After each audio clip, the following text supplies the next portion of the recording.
Hello guys, welcome again my channel GS by AP sir.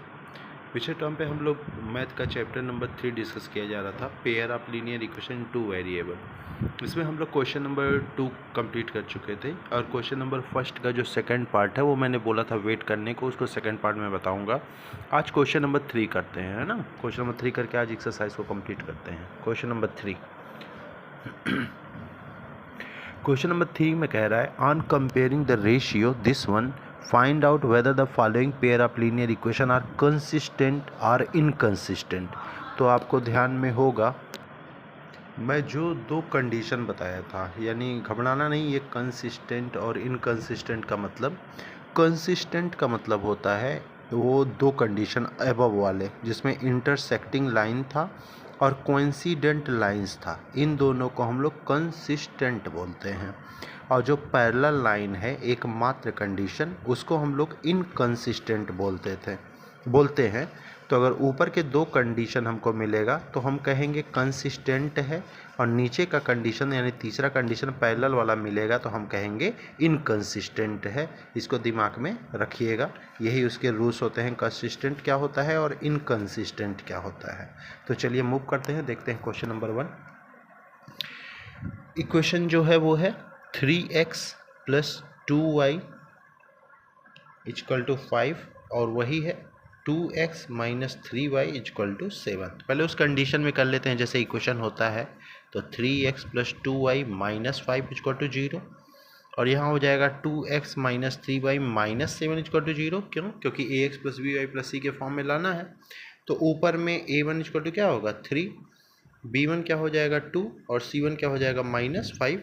ऐसे दूसरे में e2 क्या हो जाएगा 2, b2 क्या हो जाएगा -3 और c2 क्या हो जाएगा -7, है ना। अब कंडीशन देख लेते हैं। तो मैंने बोला था कभी इक्वेशन दीजिएगा मत, पहले सॉल्व करते हैं फिर कंडीशन देखते हैं कि तीनों में से कौन सा कंडीशन वो फुलफिल करता है ना। ये रूल है। a1 की वैल्यू 3, a2 की वैल्यू 2, यहाँ 2/-3 और यहाँ क्या है, ये बीच में कुछ मत रखना, यहाँ लिखना -5/-7, मतलब माइनस माइनस करके 5/7।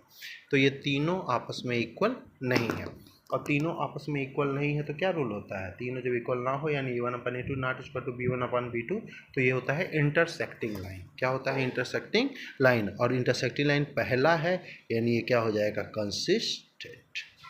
ठीक, ये ध्यान में आपको रखना होगा कि एक पैरेलल लाइन जो होता है वो कहीं ना कहीं नॉन इनकंसिस्टेंट होता है, बाकी जो दोनों होते हैं वो कंसिस्टेंट होते हैं। तो ये क्या हो गया कंसिस्टेंट, ये ध्यान में रखना।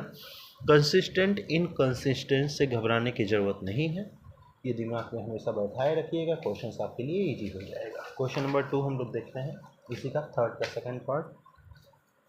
सेकंड पार्ट याद रखना है।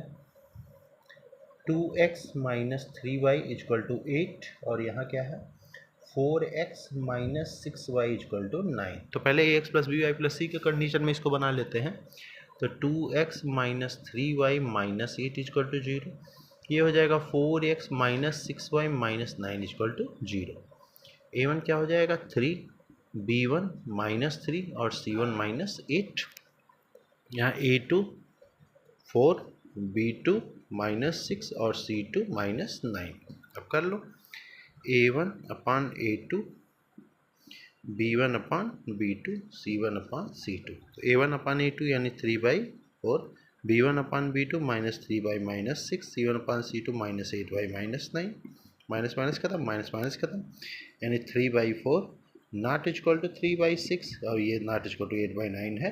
हो गया पहला कंडीशन, यानी ये क्या हो जाएगा कंसिस्टेंट। ये भी क्या हो जाएगा कंसिस्टेंट।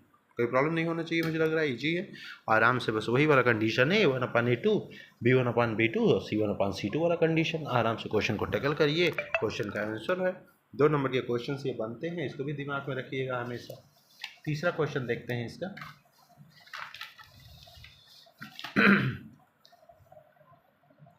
तो क्वेश्चन नंबर 3 लेते हैं। क्वेश्चन है, घबराना मत, इससे भी अपान वाला देख के क्वेश्चन ही कह रहा है बहुत टफ है, ऐसा कुछ नहीं होता। 5/3y मैं यहीं से इसे अपडेट कर देता हूँ। तो -7 = 0 है, मैं इधर ट्रांसफ़र कर दे रहा हूँ उस वैल्यू को। -10y - 14 = क्या है 0। फिर वही कंडीशन, a1 क्या हो जाएगा 3/2, b1 5/3 और C1 क्या हो जाएगा -7, A2 equal to 9, B2 equal to -10 और C2 इक्वल टू क्या हो जाएगा -40। चलो A1 अपान A2, B1 अपान B2 और C1 अपान C2, तो 3/2 होल अपान 9 ये कंडीशन हो गया। इधर 5/3 होल अपान -10, इधर -7/-14। ये आपको पता है ये नीचे 1 हो तो ये ऊपर चला जाता है, यानी हो जाएगा 3/18। इधर क्या हो जाएगा 5/-30 और इधर हो जाएगा 7/14, है ना। कट जाएगा जी, बिल्कुल कट जाएगा। 1/6 यहाँ हो जाएगा, नॉट इक्वल टू, यहाँ भी 1/6 ही होगा लेकिन माइनस में, और ये नॉट इक्वल टू 1/2। ये यहाँ भी तीनों इक्वल नहीं है तो क्या हो जाएगा कंसिस्टेंट, कोई प्रॉब्लम नहीं। 1/6 से देख के घबराइएगा मत, क्योंकि एक प्लस में है तो दूसरा किस में है, माइनस में। इसको दिमाग में हमेशा बैठाए रखना।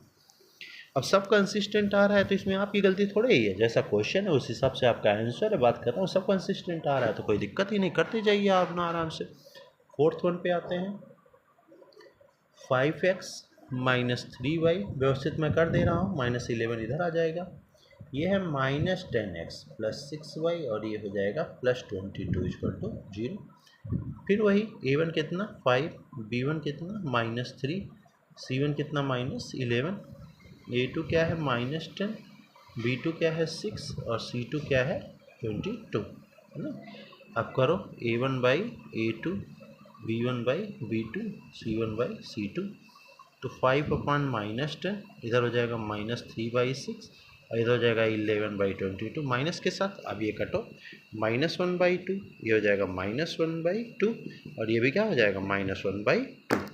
ये तीनों क्या हो गया इक्वल हो गया। तीनों इक्वल की कंडीशन में क्या होता है कोइंसिडेंट लाइन। लेकिन मैंने बताया था कोइंसिडेंट लाइन भी क्या होता है कंसिस्टेंट, यानी दो स्टार्टिंग के क्या होते हैं कंसिस्टेंट। केवल जो पैरेलल होगा बस वही इनकंसिस्टेंट होगा, बाकी जितने दोनों कंडीशन को फुलफिल करते हैं वो दोनों क्या होंगे कंसिस्टेंट। तो घबराने की जरूरत नहीं है। लास्ट क्वेश्चन यानी 5th वन इसका देख लेते हैं। 4/3x + 2y, फिर मैं अरेंज कर देता हूँ -8 = 0। ये 2x + 3y - 12 = 0। फिर वही A1 की वैल्यू 4/3, B1 की वैल्यू 2 और C की वैल्यू -8, C1 का A2 2, B2 3, C2 -12। अब 4/3 अपान 2 इधर हो जाएगा 2/3, इधर हो जाएगा -8/-12। ऊपर चला गया तो 4/6, 2/3 और ये भी कितना हो जाएगा 8/12। ये कट गया यानी 2/3 = 2/3 और ये हो जाएगा कितना 2/3। फिर यहाँ तीनों इक्वल हो गया। तीनों इक्वल बोलने का सेंस क्या है कोइंसिडेंट, और कोइंसिडेंट हो गया तो भी ये क्या हो जाएगा कंसिस्टेंट। यानी एक लाइन में मैं कहूँ तो 5 के पाँचों क्या है कंसिस्टेंट है। क्लियर। ये क्वेश्चन नंबर 3 के सारे पार्ट हो गए हैं। क्वेश्चन नंबर 4 लास्ट क्वेश्चन है आपके इस एक्सरसाइज का। इसमें कह रहा है which are the following pairs of linear equation are consistent inconsistent. अगर कंसिस्टेंट आ गया तो ग्राफिकली उसका सोल्यूशन बताना है। ग्राफिकली उसका क्या बताना है सोल्यूशन। तो देखते हैं 4th का पहला क्वेश्चन। अगर कंसिस्टेंट आ गया तो क्या जियोग्राफिकली उसको सॉल्व करते हैं। तो पहले देखते हैं। तो x + y मैं व्यवस्थित कर दे रहा हूँ -5 = 0, 2x + 2y -10 = 0। A1 की वैल्यू 1, B1 की वैल्यू 1, C1 की वैल्यू -5, क्योंकि A2 वहाँ छिपा हुआ है ना, 1 हमेशा छिपा रहता है, इसको हमेशा दिमाग में बैठाए रहना। C2 = -10।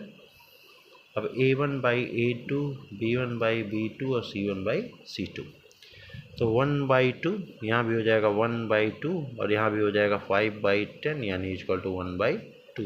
तीनों आपस में क्या हो गया इक्वल। तीनों इक्वल होने पे ये क्या हो गया कोइंसिडेंट, और कोइंसिडेंट होने का सेंस ये क्या हो गया कंसिस्टेंट। यानी ये कंसिस्टेंट होने की वजह से इसका ग्राफ बनाना बहुत ज़रूरी, यानी ये हो जाएगा कंसिस्टेंट। याद रखिए ये क्वेश्चन आएगा तो 3 नंबर में आएगा। पहला आंसर तो यही हो गया कंसिस्टेंट। अब देखो सेकंड पार्ट इसका कैसे करते हैं। इक्वेशन वैसे ही रहने देते हैं, बस इक्वेशन में इसे राइट साइड ले जाते हैं। x plus y equal to क्या है 10। तो पहले एक इक्वेशन को सॉल्व करते हैं। देख लीजिए ग्राफ कैसे बनाया जाता है, बहुत ज़रूरी है आपको जानना। ग्राफ देखिए कैसे बनाया जाता है। ऐसी खींचे लाइन और यहाँ पे x और y के 3 वैल्यू निकालने होते हैं। x और y के क्या होते हैं 3 वैल्यू। तो इक्वेशन को पहले सॉल्व करना, एक वेरिएबल को लेफ्ट में रखना और एक वेरिएबल को हमेशा राइट में, ये हमेशा करना। अपान में क्वेश्चन रहेगा चाहे जैसे रहेगा, एक वेरिएबल को लेफ्ट में और दूसरे वेरिएबल को कहाँ राइट में। हमेशा y की वैल्यू रखना, y की वैल्यू 0 तो x की वैल्यू 10, y की वैल्यू 1 तो x की वैल्यू 9, y की वैल्यू 2 तो x की वैल्यू 8। ठीक, हमेशा क्या करना, एक वेरिएबल को लेफ्ट में रखना और दूसरे वेरिएबल को राइट में। दूसरा इक्वेशन मैं यहाँ बना दे रहा हूँ 2x plus 2y equal to क्या है 10। यही है, एक वेरिएबल को लेफ्ट में और दूसरे को राइट में। वेरिएबल को रखना है तो नंबर को भी क्या करना पड़ेगा, भेजना पड़ेगा, यानी बाई 2। अब यहाँ भी आराम से बना लो। 3 वैल्यू निकालना चाहिए x y की कम से कम। y की वैल्यू अगर मैं 0 रखूँगा तो 10/2 यानी 5। y की वैल्यू अगर 1 रखा तो 10 में से 2 गया 8, 4 2 रखा तो 2 दूना 4, 10 में से 4 गया 6, यानी ये हो जाएगा 3।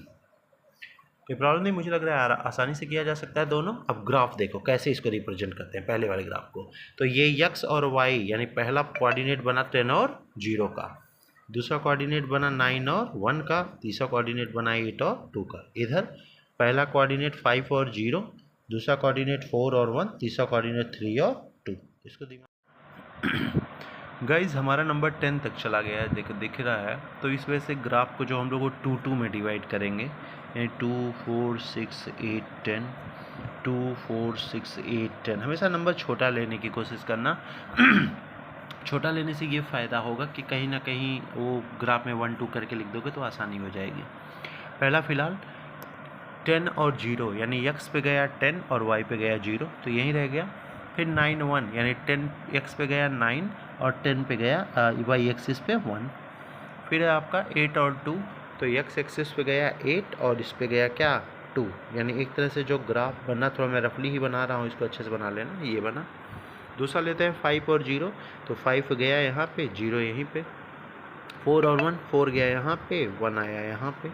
और फिर आपका आ गया 3 और 2 तो 3 गया यहाँ पे और 2 गया यहाँ पे, यानी एक लाइन कैसे हो गई ऐसे। ठीक है, क्लियर है ना गाइज। एक मिस्टेक हो गया, मिस्टेक ये हो गया कि x plus y equal to 5 था और हम 10 करके सारा क्वेश्चंस कर दिए।